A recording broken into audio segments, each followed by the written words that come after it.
We are now going to transition to a part of our program that is inevitable. Sometimes people ask me in these times when we look around the country and things are tense and difficult, what can judges do? And one of the things that we can do, is be ourselves, which is being calm, orderly, and deliberate. And that's a tradition of our branch as well. And on the infrequent occasions when a Chief Justice leaves and a new one comes in, we have a ceremonial passing of the gavel.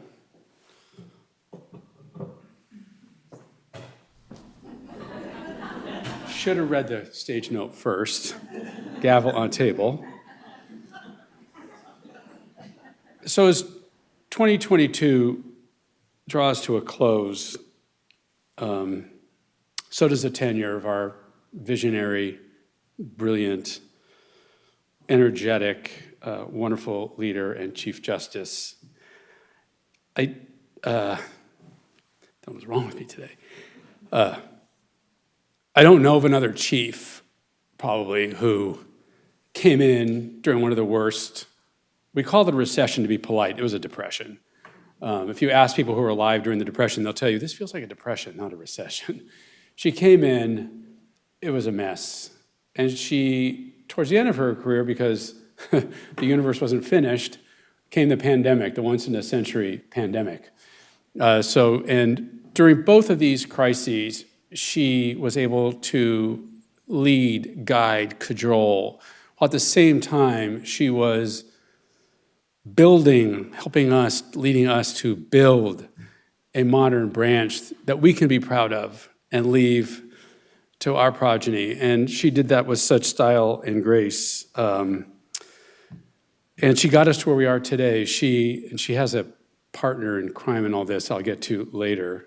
But for right now, she really led it and did that and got us to where we are today. We are far more durable and effective, fair and inclusive than we ever were, and that's to her.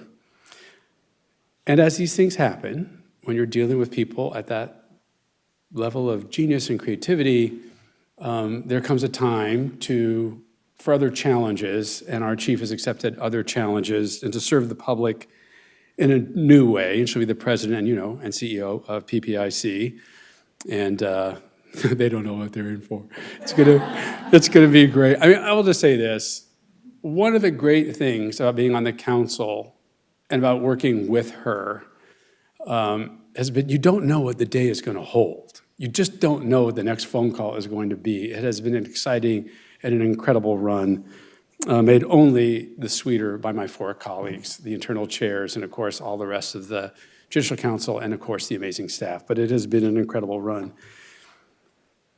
So, we are going to be ourselves and orderly and considered, and we have a ceremonial passing of the gavel today so that we can show to ourselves and to the public that the transition of authority and power of the office of the Chief Justice is done our way.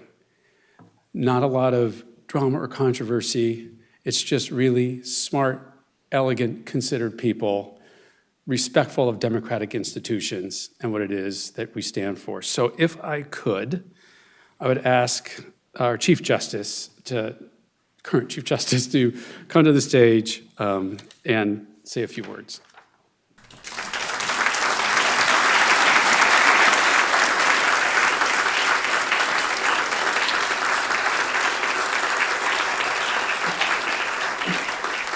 Thank you, Judge Rubin. What a pleasure, and how kind.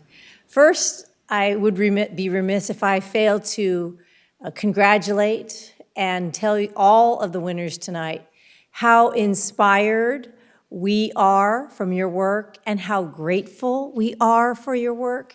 And not to make it any longer, I just wanted to add my sentence to each Distinguished Service Award winner and the Aranda Award winner. And I'll say, as to Sherry Carter, no idea in the judiciary as it pertains to the administration does not have the Sherry Carter Los Angeles fingerprint of approval and also improvement.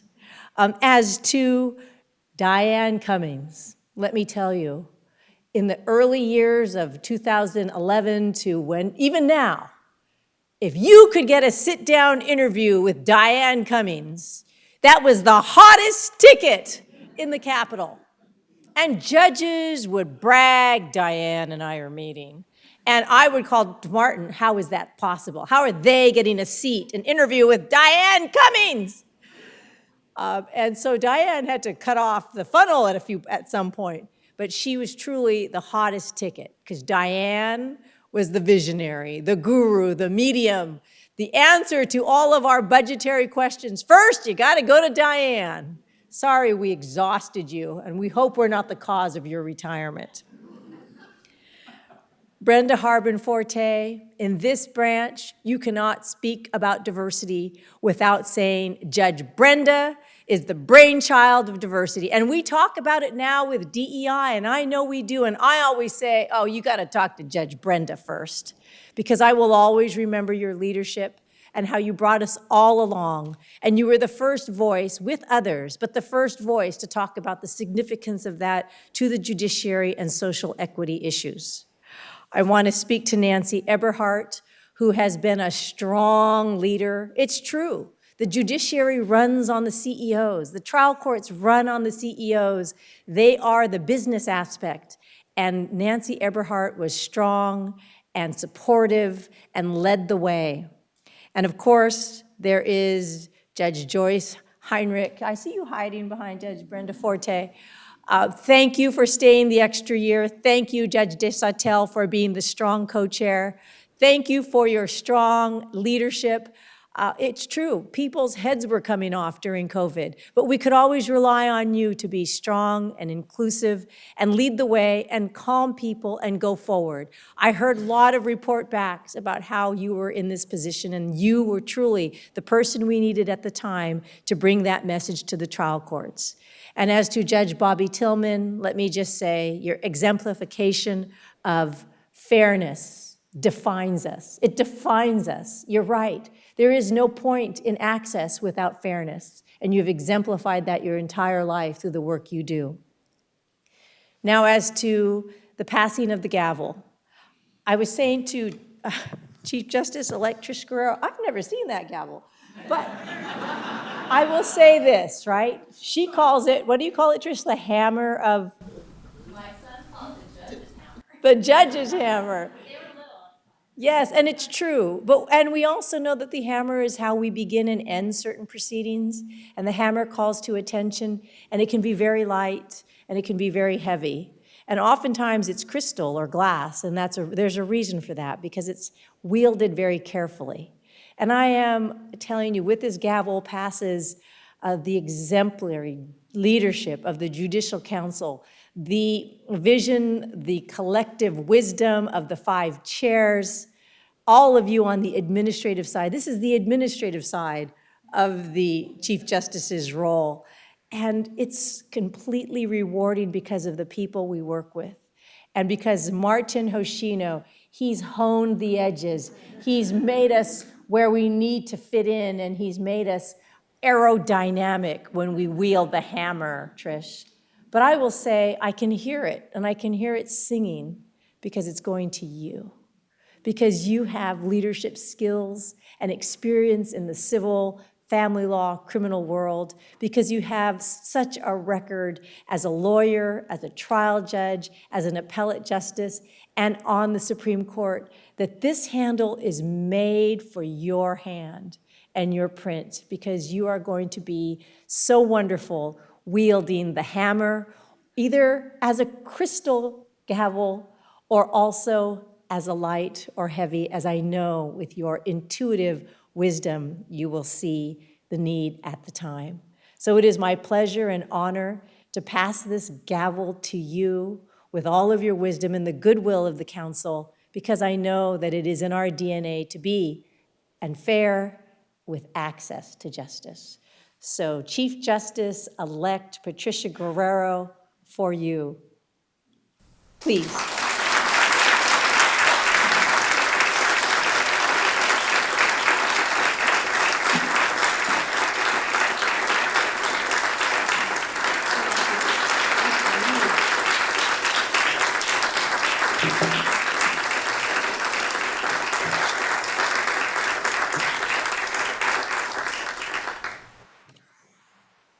Thank you so much. It's such a privilege to be here with all of you. And like the chief, I want to start by recognizing all of the honorees who have received these awards here tonight for your extraordinary leadership and your contributions to ensuring access to justice and improving the administration of the courts. I think it's also important, as many of you have indicated, to recognize the family and friends who have been here and are here today to support you, because we all know that we cannot do our work without their love and encouragement. So a shout out to all family and friends here today. And I think it's a special treat to have Judge Rubin MC this event, always with his warmth and engagement. And so he, like so many others on the Judicial Council, gives so generously of their time. And I would like to recognize all of the members of the Judicial Council, as well as the staff, for really your dedication and your abiding commitment to also improving the administration of justice. I would also like to give a special recognition to our administrative director, Martin Hoshino, for your dedication and your service, for your really masterful administrative skills, and I think equally, if not more important, for really caring about the courts and the people that we serve.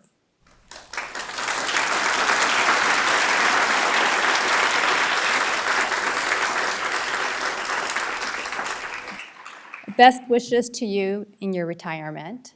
And speaking of retirement, if we could all just join in recognizing and thanking the Chief Justice for all her contributions over the years.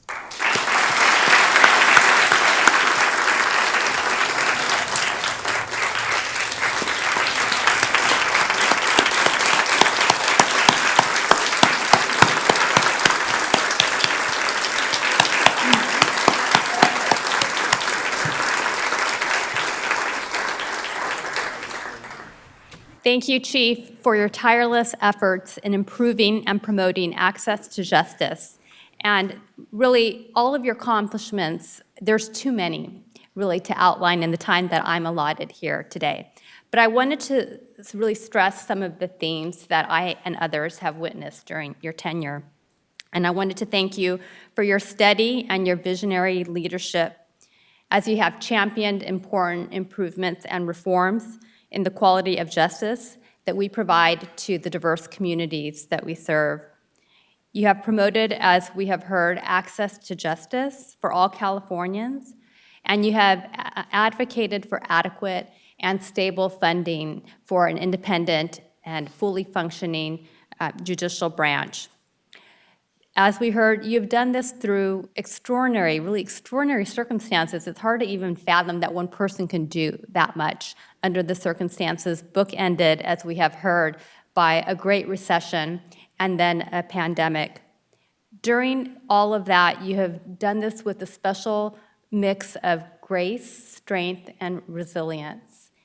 And through your work, you have, it's not, and I want to emphasize this, and all of you here know, it's not only your work, it's by virtue of the person that you are, that you inspire us, and you have inspired so many of us. And I know that you will continue to do that in your work with PPIC. So I feel so fortunate, and we owe you a great debt of gratitude. I feel fortunate to have this hammer. I didn't know there was so much, as my children say. It's a gavel. They were young at the time, but that always will stick with me. I feel so fortunate and blessed to accept the passing of this gavel, given everything that it means to me, and the ideals and principles of justice and equality that it represents. And as I accept this gavel, I am committed to maintaining the highest standards of excellence in the judicial branch, always guided by our mission of serving the public.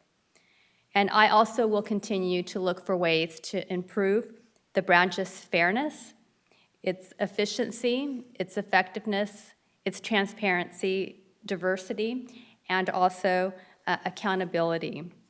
And I know that there will be challenges along the way. I read about them in the news these days. People point them out to me, and I recognize that. I embrace those challenges because I know that this is a team effort. And through our collective efforts, I'm confident that California can continue to be at the forefront of fighting for justice and equality and fairness for everybody. So I look forward to embarking on this journey with all of you. Thank you.